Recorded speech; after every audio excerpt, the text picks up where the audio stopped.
Transfer کروائی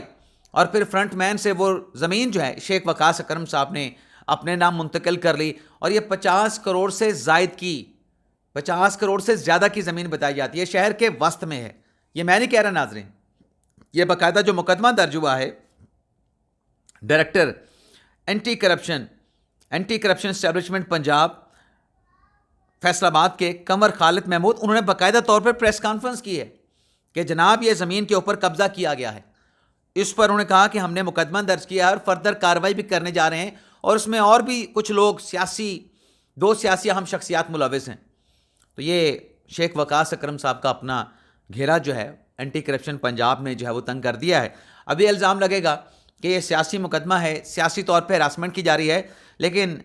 anti corruption کے director کا کہنا ہے کہ یہ سیاسی نہیں، یہ پیورلی جو زمین ہے سرکار کی متروکہ وقف املاک کی، اس پہ قبضہ ہوا ہے اور اس کا انہوں نے کچھ ریکارڈ بھی دیا ہے، منی ٹریل بھی دی ہے کہ یہ زمین کس کے نام تھی، اس کو کیسے دی گئی تھی، اور پھر اس کے اوپر قبضہ کیسے ہوا، اگر ٹرانسفر کیسے ہوئی، اور ٹرانسفر ہوتے ہوتے شیخ وقاص اکرم کی فیملی تک کیسے پہنچی. یہ ساری ڈیٹیل انہوں نے اپنی پریس کانفرنس میں بتائی ہے. ایک ناظرین یہ معاملہ ہو گیا. اس کے علاوہ ناظرین فواد چودھری صاحب، جنہیں کل پاکستان تحریک انصاف سے اب نکالنا کہنا ہے، لیکن برحال یہ اسٹیٹمنٹ ضرور دے دیا گیا کہ پاکستان تحریک انصاف سے یا فواد چودھری کا پاکستان تحریک انصاف سے کوئی تعلق نہیں، کوئی واسطہ نہیں، اور میڈیا پر بیٹھ کے اگر وہ پاکستان تحریک انصاف کو ریپرزینٹ کرتے ہیں تو وہ پاکستان تحریک انصاف کو ریپرزینٹ نہیں کر سکتے، کیونکہ وہ پاکستان تحریک انصاف میں ہے ہی نہیں. یہ ناظرین پہلے تو اسٹیٹمنٹ دیا اڈیالہ جیل کے باہر ایڈوکیٹ شعیب شاہین صاحب نے، پھر بیرسٹر گور علی خان صاحب نے بھی اس کی انڈورسمنٹ کر دی کہ بالکل فواد چودھری صاحب کا ہماری جماعت کے ساتھ کوئی تعلق نہیں. اب ناظرین اس معاملے پر جو فواد چودھری کو لا تعلق کیا گیا کہ پاکستان تحریک انصاف کے ساتھ ان کا کوئی لینا نہیں، کوئی دینا نہیں، وہ تو پارٹی کے ممبر ہے ہی نہیں، اس پہ فواد چودھری صاحب کا ری ایکشن آیا ہے. فواد چودھری صاحب نے ایک تو پاکستان تحریک انصاف کی جو موجودہ قیادت ہے اس کو کمپرومائز کہا، اور پھر فواد چودھری صاحب نے یہ سوال اٹھایا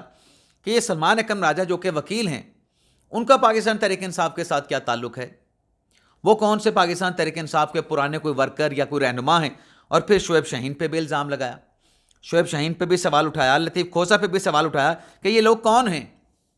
تحریک انصاف میں شعیب شاہین اور لطیف کھوسہ کون ہیں. لیکن آج جو سخت بات شعیب شاہین صاحب نے کی، اس میں نے کہا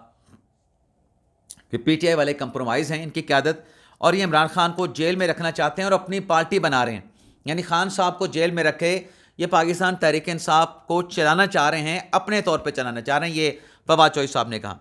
اور یہ انہوں نے ایکس کے اوپر پوسٹ کی. لیکن آگے چل کے ناظرین انہوں نے کہا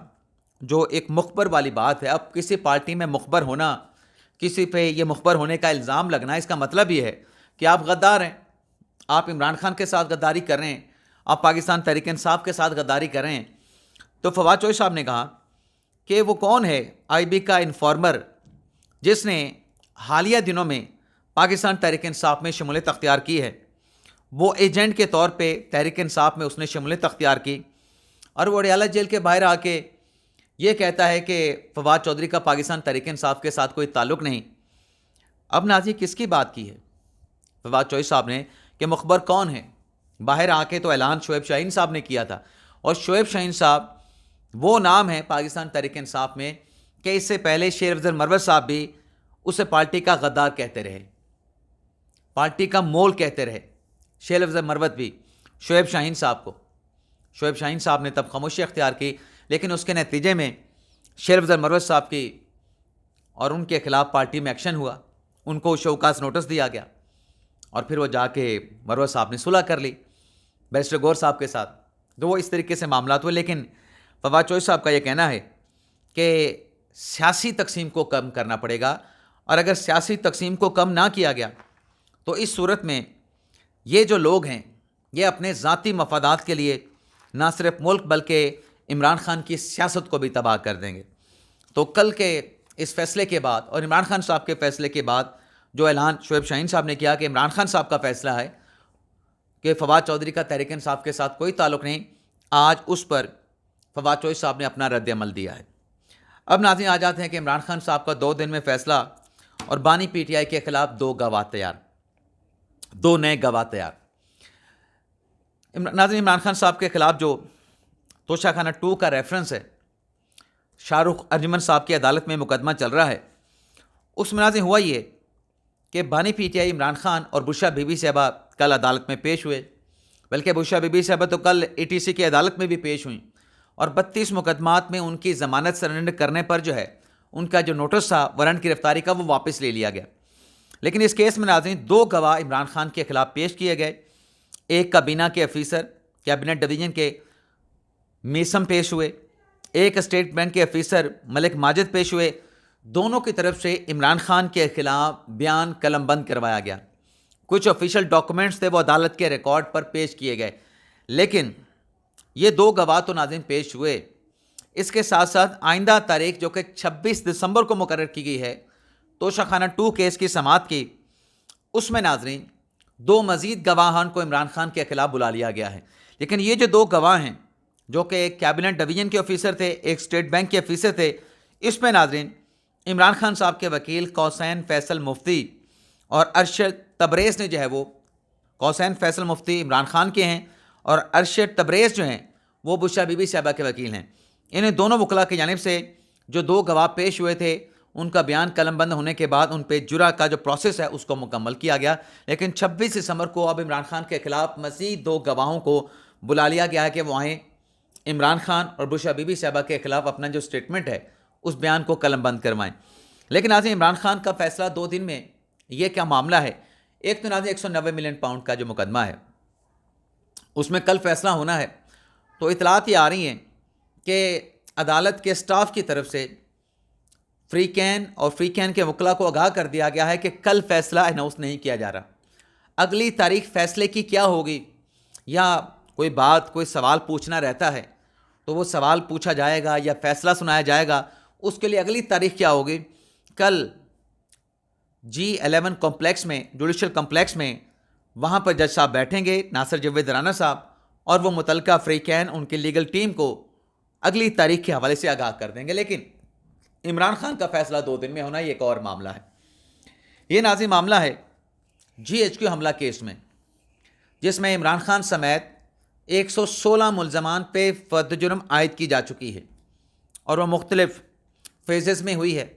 پہلے فیز میں کوئی 80 لوگوں کی، پھر باقی کوئی 23 لوگوں کی، پھر 10 لوگوں کی، کل 3 لوگوں کے اوپر چارج شیٹ کیا گیا۔ اب اس میں ناظرین ہوا یہ ہے کہ جو عمران خان کو چارج شیٹ کیا گیا،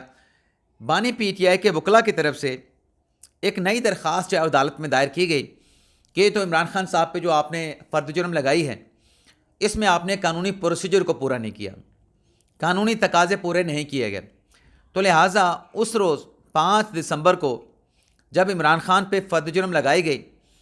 اس دن کی تاریخ کی جو عدالت کی CCTV فوٹیج ہے وہ CCTV فوٹیج فراہم کی جائے۔ تو کل عمران خان صاحب کی اس درخواست کے اوپر عدالت میں سماعت ہوئی، امجد علی شاہ صاحب نے سماعت کی، عمران خان صاحب کے وکلاء نے آرگومنٹ کیے، پروسیکیوشن کی جانب سے بھی دلائل دیے گئے، اور دلائل دینے کے بعد اس درخواست پہ کہ CCTV فوٹیج جب فرد جرم لگائی گئی عمران خان پہ اور باقی ملزمان پہ، کیا اس کی CCTV فوٹیج عمران خان اور باقی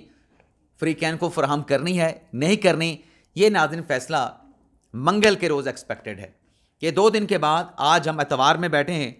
2 دن کے بعد کل سمار ہے، پھر منگل ہے، عمران خان کے خلاف یہ فیصلہ عدالت منگل کے روز جو ہے وہ سنانے جا رہی ہے، یعنی 24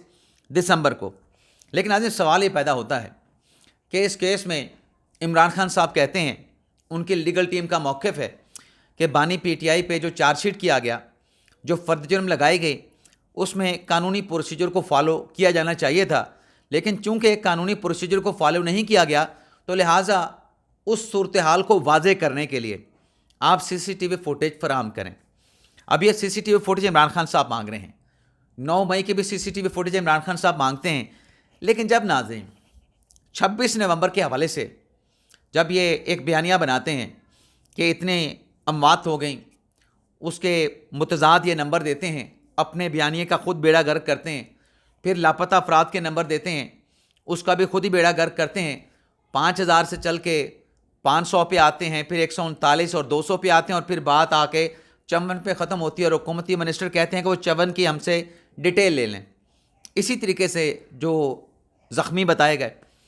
اب اگر یہاں پہ اپنے معاملات میں سی سی ٹی وی فوٹیج مانگ رہے ہیں تو جو ان کے نیریٹیوز ہیں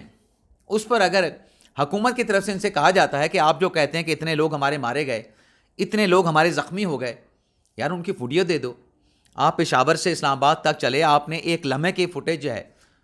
ایک لمحے کی آپ نے فوٹیج بنائی، تو اس کی فوٹیج بھی دے دو. تو حکومت اگر ان سے فوٹیج مانگتی ہے، ان سے ویڈیو مانگتی ہے، اگر یہ مانگ سکتے ہیں، حکومت اگر ان سے ویڈیو مانگ لے تو پھر اس کے اوپر چیخیں کیوں نکلتی ہیں، چیخیں کیوں اٹھتی ہیں، چیخیں کیوں نکلتی ہیں؟ اجازت چاہتے ہیں ناظرین. اللہ حافظ.